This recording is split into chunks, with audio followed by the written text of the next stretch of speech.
I want to thank you for the pleasure it is to shop at Borsheims or Nebraska Furniture Mart or even Benjamin Moore.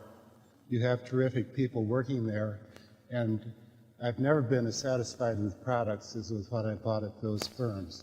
Well, thank you for that, and I thank you on behalf of the management. They are terrific people that work at those companies. I agree with that.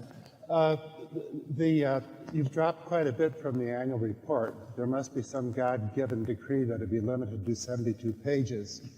But I wondered if you could put that in an internet message, such as that wonderful table about GEICO, its renewal policies and new policies, and the 4 pages at the end of the report about the business categories where you separate the insurance from the finance from the manufacturing, and also that discussion that you had of look-through earnings. I think it's invaluable for looking at the company.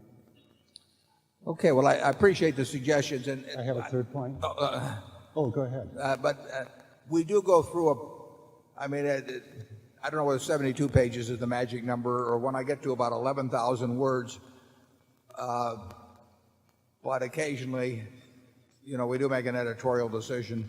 The look-through earnings, for example, didn't seem that important, and they're fairly easy to roughly calculate for anybody that's interested. But they are something that if I wrote for 15,000 words, I would have included. So I appreciate the suggestion on it, and I don't think anybody's accused me of writing too short a report yet. But I'll take. It's certainly on it's possible on the internet to put up anything, and we'll put up any material we've given you here before the opening on Monday morning, so that nobody has a jump on any information. We try to make it. I really want to cover the things that would be important to me if I were hearing about them on the other end, and we try to keep it to some number of pages. But I'm glad you want more. Okay, the third point is the 1st of March, the Wall Street Journal analyzed or compared the auditing fees by the fees related to audit services and other audit services for the 30 stocks in the Dow Jones Industrial Average. And there seems to be an inverse relation between the amount of non-audit fees with respect to market capitalization, inverse correlation with that factor, to the 5-year compound growth of earnings or the 5-year total return for the companies.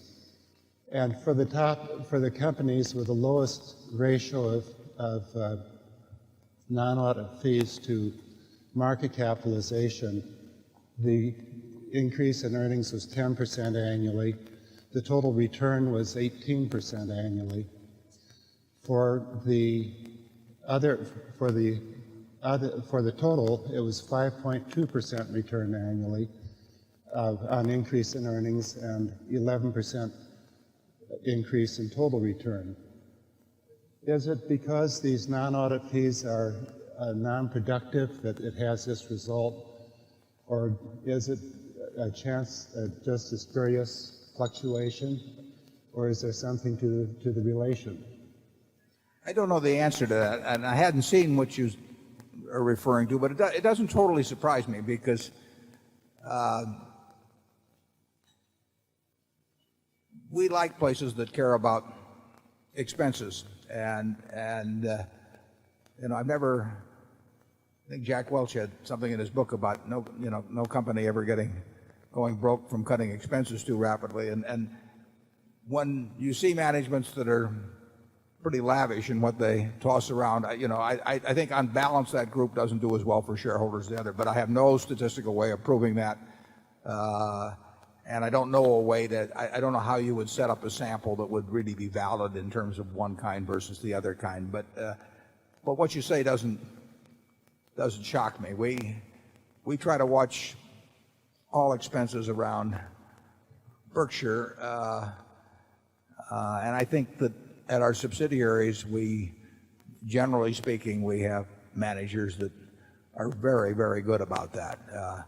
And I think that our audit costs relative to the size of the enterprise and all of that, I think are fairly low, although they're not as low as they were a few years back. But it's something that we care about, I can assure you that. I don't know how to, I wouldn't want to buy stocks, though, or sell stocks based on any kind of statistical measure like that, even though it looks good on what they call a back test. Charlie? Well, one of the reasons our audit costs are so low is we have this passion for keeping everything simple. We don't want to be difficult to audit, and we prefer our activities that are simple. If you take the See's Candy Company, the whole company goes to cash at the end of December every year, as if it were a farm where the crop came in and was sold in December. I mean, an idiot could audit the See's Candy Company without getting into trouble. And there's a lot in Berkshire that's like the See's Candy Company. It would be really hard to screw up. We don't like complicated accounting. I mean, we really do like things that produce cash, and Enron is a good example. Enron's grotesque in what happened, but there's no question in my mind that auditors have been unduly compliant to client wishes over the last few decades, and more so as they went along, even to the point where they started suggesting what I would consider quite dubious accounting to people in mergers and so on, so as to make their figures look better later on. And I've seen it firsthand. So I think that although the auditors are supposed to work for the shareholders, that they got too much so they were working for management. But I think that Enron may push them back significantly, even in the other direction. So I think Enron will have a distinct beneficial effect on auditing, and it was needed. So it's going to have a distinct beneficial effect on one fewer auditors. Yeah, although, you know, it's an interesting question, and Charlie and I may differ on this. I mean, I don't know how many people Anderson employed, but it was a huge number. And it's clear that the weaknesses and culpability at Anderson goes far beyond anything remotely we saw at Solomon. But it would have been a shame for Solomon, with 8,000 people, to have actually the bad acts of one guy and the lapse in terms of reporting and all of that, which was a big mistake, but by a few other people, caused 8,000 people to get dislocated in their lives and lose their jobs. I don't know, how do you feel, Charlie, about, you know, the bottom 40,000 people at Anderson who really didn't have a damn thing to do with shredding or the Houston office or anything of the sort? I mean, their lives are really getting changed in many cases. I regard it as very unfair and totally undeserved in all those cases. Yet even so, I think that capitalism without failure, somebody once said it's like religion without sin, or Religion without hell. Religion without hell. I think when it gets this bad and the lack of adequate control mechanism throughout the system, I mean, Anderson plainly didn't have a good total system of control. And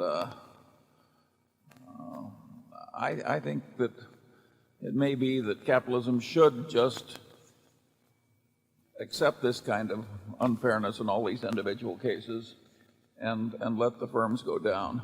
Well, let's say you and I did something really terrible, Charlie, at Berkshire. How do you feel about the other 130,000 people then? I mean, should they? You'd feel terrible about them, and there's no question about it. And but I'll tell you something: they wouldn't go down. The way we're organized, they wouldn't go down. Warren, there's nothing you can do that is going to destroy the value of the subsidiaries and the careers within the subsidiaries. You can blow your own reputation. You can blow the reputation at the holding company level, but you can't destroy their livelihood.